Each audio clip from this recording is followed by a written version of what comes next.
गोरखपुर सीधा आपको लिए चलते हैं। गोरखपुर में सीएम की शक्ति साधना देखने को मिल रही है। सीएम ने कन्या पूजन भी किया, आशीर्वाद भी लिया है। रामनवमी पर सीएम कन्या पूजन कर रहे हैं और इसी के साथ साथ सीएम ने कन्या पूजन कर कन्याओं का आशीर्वाद लिया है, उन्हें लाल चुनरी भेंट की है। इसी के साथ साथ तिलक लगा करके, पैर धो करके उनका आशीर्वाद प्राप्त किया है। तो ये तस्वीरें हम आपको दिखा रहे हैं। सीएम योगी आदित्यनाथ ने चुनरी भेंट करके, कन्याओं का पूजन करके आज सीधे तौर पर माता रानी का आशीर्वाद प्राप्त किया है और सीएम योगी की ये भक्ति भावना की तस्वीर हमेशा चर्चित रही है।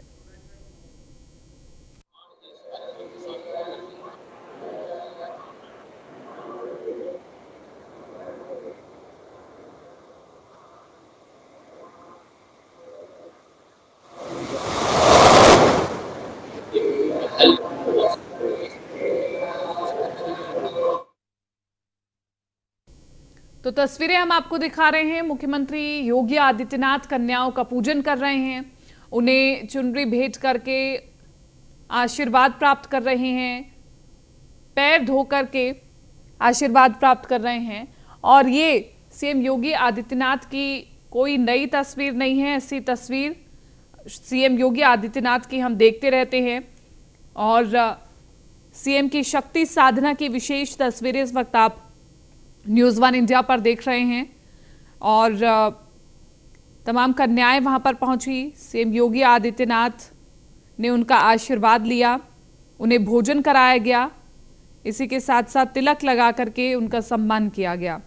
तो ये हिंदू रीति रिवाजों में एक बहुत महत्वपूर्ण प्रक्रिया, अष्टमी और नवमी के दिन कन्या पूजन किया जाता है और उन्हें चुनरी भेंट की जाती है, प्रसाद भेंट किया जाता है।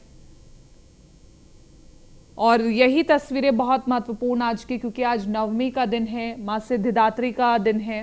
तो मां सिद्धिदात्री को मनाने के लिए ये विशेष पूजन हो रहा है और देश में खुशहाली रहे, प्रदेश में उन्नति हो, यही प्रार्थना मुख्यमंत्री योगी आदित्यनाथ की।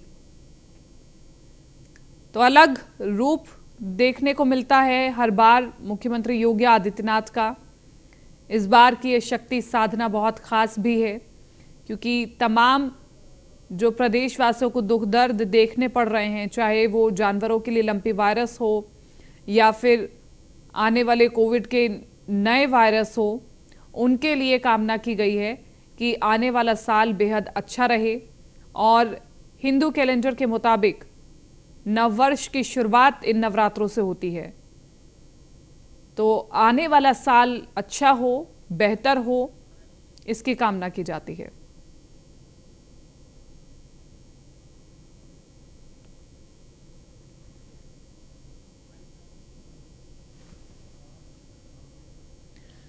रामनवमी पर सीएम पूजा कर रहे हैं और गोरखपुर में सीएम की शक्ति साधना देखने को मिल रही है।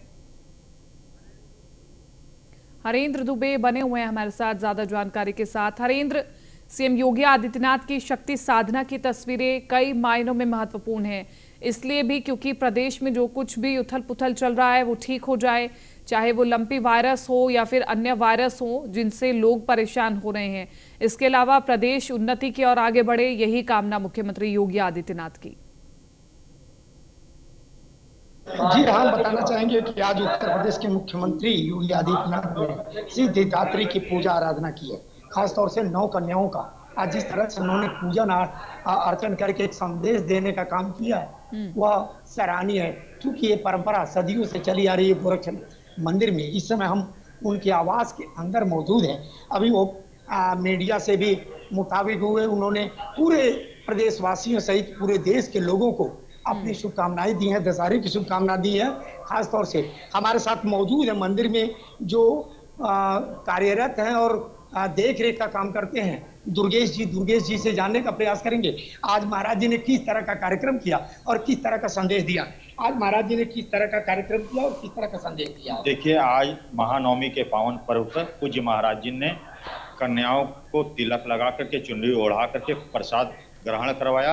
अब इस पूजा नवमी के पूजा अर्चना के बाद दशहरे का कार्यक्रम की पूजा अर्चना के लिए महाराज जी अभी आधे घंटे के बाद निकलेंगे और बाबा गुरु गोरखनाथ जी का दर्शन करते हुए उनकी आरती पूजा अर्चना करने के बाद दशहरे का कार्यक्रम आगे बढ़ेगा। आज दंडाधिकारी के रूप में देखे जाएंगे, दूसरे रूप में देखे जाएंगे महाराज जी, उसका क्या मतलब है? निश्चित तौर पे ये बहुत पुरानी परंपरा है जो सदियों से चली आ रही है। उसी क्रम में आज का जो व्यस्तता रहता है पूज्य महाराज जी का, वो लगातार बना रहता है और लगातार क्रम बाई क्रम अलग अलग विधि से अलग अलग पूजा अर्चनाएं होती जाती हैं। किस तरह का जुलूस निकलेगा, कहाँ पहुंचेगा, क्या रहा कार्यक्रम के बारे में थोड़ा बताइए। देखिए, शाम को 4 बजे शोभा यात्रा विजयी जुलूस निकलती है जो गुरु गोरखनाथ जी के मंदिर से निकल करके मानसरोवर जाती है। मानसरोवर में भगवान शिव की पूजा अर्चना करने के बाद महाराज जी रामलीला मैदान में जाते हैं, जहां श्री रामचंद्र जी, माँ जानकी, लखन जी और हनुमान जी के आरती तिलक करने के बाद